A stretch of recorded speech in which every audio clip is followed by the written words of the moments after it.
Hey everyone, welcome back to another Jason Talks About Games. This is my vlog where I just talk about the stuff I've been playing. Nothing fancy, nice and simple. I didn't do one last week because I posted a top 10 list. The top 10 games that I play with my spouse. And also if you checked out my linked videos for Dice Tower contributions, you can see I did a top 10 of 2016 up on the Dice Tower, so I encourage you to go check that out. Alright, I don't really have any interesting news of the week this week. It's Christmas holidays, and it's generally slow this time of year. So let's just jump right into it. First game.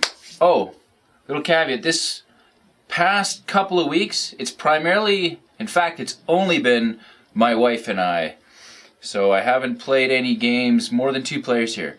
Okay, so let's have at her. First game was Jess's pick. She pulled out Star Wars Risk. I happily obliged because this game is super fun. It has nothing at all to do with Risk. It's got the Risk name for whatever reason. It's apparently a reworking of the Queen's Gambit board game because you've got 3 different battles going on at the same time. A space battle, and the board is shaped like a TIE fighter. You've got the space battle, the Imperial players moving a Star Destroyer and TIE fighters around, and they've got their Death Star in the center. The Rebels have X-Wings, Y-Wings, and B-Wings, and their objective is to blow up the Death Star. But before they can do that, they've got to run up the Shield Generator, which is another game board.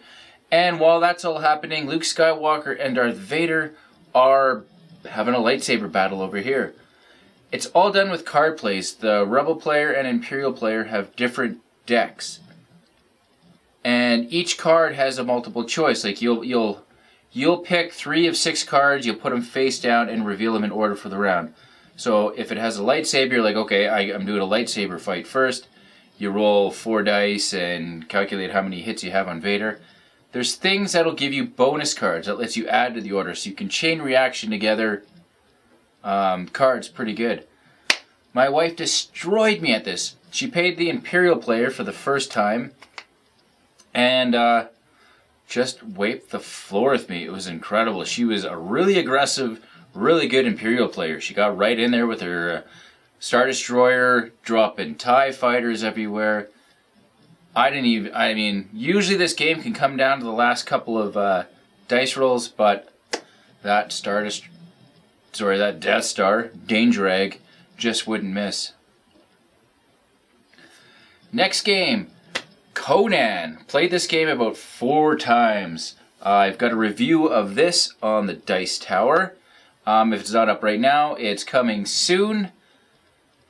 Now, this isn't generally Jess's type of game.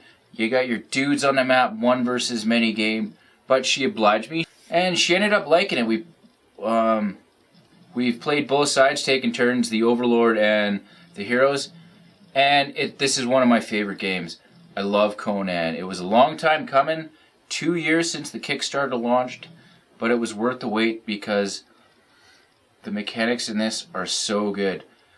The Overlord will play whatever bad guys the scenario dictates. This isn't one of those, I've got all these different miniatures as my option to play. Each scenario specifically tells you which bad guys are being used, and it suggests which heroes are used, tells you what's in the chest. Now sure, there's room to deviate and try and substitute. They don't really have point systems for guys as of yet though, so it's all just trial and error. But that aside, the scenarios they do have all play completely different. They're like their own standalone games with the same game system, if you will. And there's this brilliant mechanic of gems. For example, Conan's got 11 health, so he's going to start with 11 gems. You've got boxes at the bottom and on your player board. And the Overlord will have however many gems are assigned to him based on the scenario setup. So, out the gate, say the heroes go first, Conan can take some gems, put it in his attack action. Roll X amount of dice for the attack, plus whatever bonus his weapon gives him. Then he can spend a gem on a manipulation and then throw that axe over at another player. Then that other player can spend a gem on a manipulation and catch that item without having to roll for it. It's considered a simple manipulation. And the way the players can go back and forth interacting create this incredible kinetic feel. You can see this game in motion. It's unreal. The more they come out with this game, the better. I just can't wait for more scenarios. I've already got 12 or 16. I've printed a bunch off some fan-made scenarios. There's a good website. I'll put the link down at the bottom for anybody interested. But Conan, unbelievable game. Check out my review over on the Dice Tower. Next on the list is Hero Realms, another Kickstarter that showed up. Now, I was excited about this, and I was a little bewildered that White Wizard did this because they already came out with their fantasy card game, Epic, which I didn't mind. I thought it was a cool game. I love how it's just full of super crazy powerful monsters. The game got definitely mixed reviews, a lot of haters, very few, high praises, but I did like Epic. And Hero Realms comes out, and really, I wish it's Star Realms with a fantasy feel. Now, I will give them credit for their artwork. They're nailing it with the artwork. All the art's different on all the cards. And I'm not saying I don't like the game. I do like it because I like Star Realms. I just wish they differentiated it a little better. Now, I think, feel-wise, I think in Star Realms you've got the bases, and in Hero Realms you've got champions. And it seems like there's more champions in the game than there were bases in Star Realms. So I think the dynamic might be a little bit different that way. I've only played it a couple times so far, so I can't really tell. And Sam Healy at the Dice Tower, who is a mad Star Realms lover, said that Hero Realms has to be played with these character packs. He says it completely changes the game. So I'm reserving final judgment until I get a chance to play with these character packs. But Jess loves this game. She's asking to play it. And it plays in 15-20 minutes, and it's still fun. So I don't have any big complaints. That's Hero Realms. Alright, next on the list, Doom, the board game, newly released from Fantasy Flight Games. Now, looking at it, you might think, oh, it's Doom with the Imperial Assault Descent game engine on it. The only similarity between those two games is really the modular board. It is so much more streamlined. It's not campaign-based. It's a one versus many. It's basically like a one-off. They've got these two operations which consist of 6 scenarios each. Basically, you start playing through them, and whoever wins 4 first is the overall winner. It's really cool. Jess really enjoyed this game. We played a couple games of it. She wiped the floor with me. I was the demons. She is the UAC soldiers, I guess. And if you're only playing with one soldier, there's some...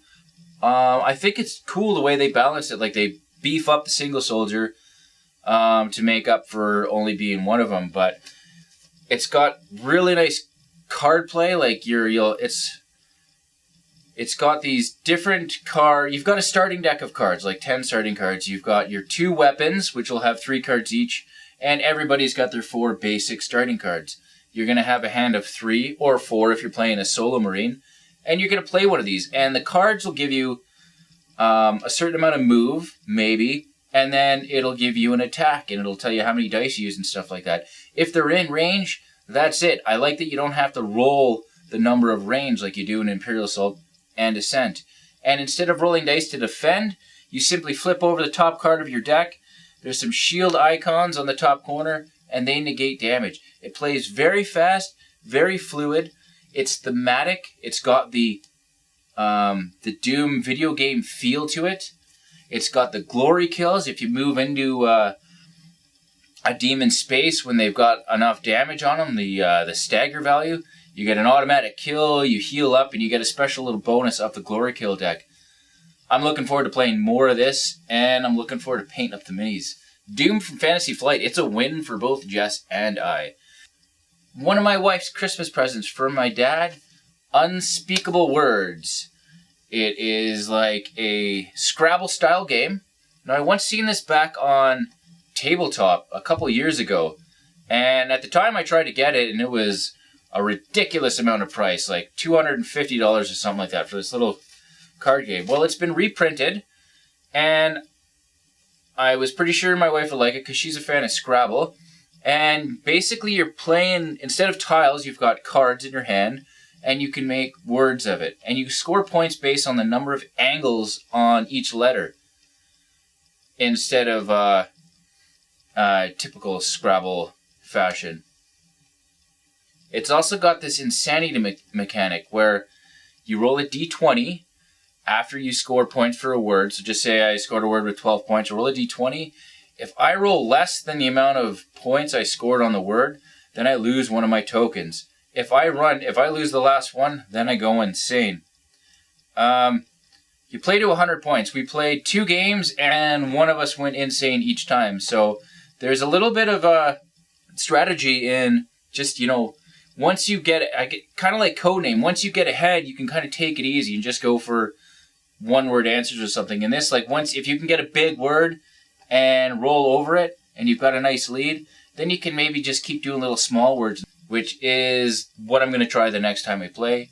And we had a nice, we thought well of it after the first couple of plays. It's also got this really cool mechanic where if you're on your last token, you can spell any gibberish word you want. You can just lay all 7 of your cards down, or 3, make the craziest word. But if you fail that insanity check, that's it. It's game over. But that's Unspeakable Words. And finally, another pick of my wife's, Oceanus, this year card drafting game by Antoine Bauza. We've played it once before, and at the end of the game, she was like, "Yeah, this game's fine." Fair enough, but I think she might have seen something in it that she might have liked, so she has to play it again. We busted it out. She had a really good time. She was like, "Oh, I'm glad I gave this game another chance. I really like it." So I see more of that on the horizon. It's a really cool drafting game. I've only played it 2 players so far, and it's got a cool 2-player mechanic that is different from the 3 or more players game. But yeah, I mean, it's gorgeous production from Yellow Games. If you like card drafting, it's worth looking into. Okay, thanks for tuning in. That was Jason Talks About Games. I'll see you next time. Give me some love if you enjoy what I do, and subscribe if you haven't already. Thanks. Let me know what you guys have been playing.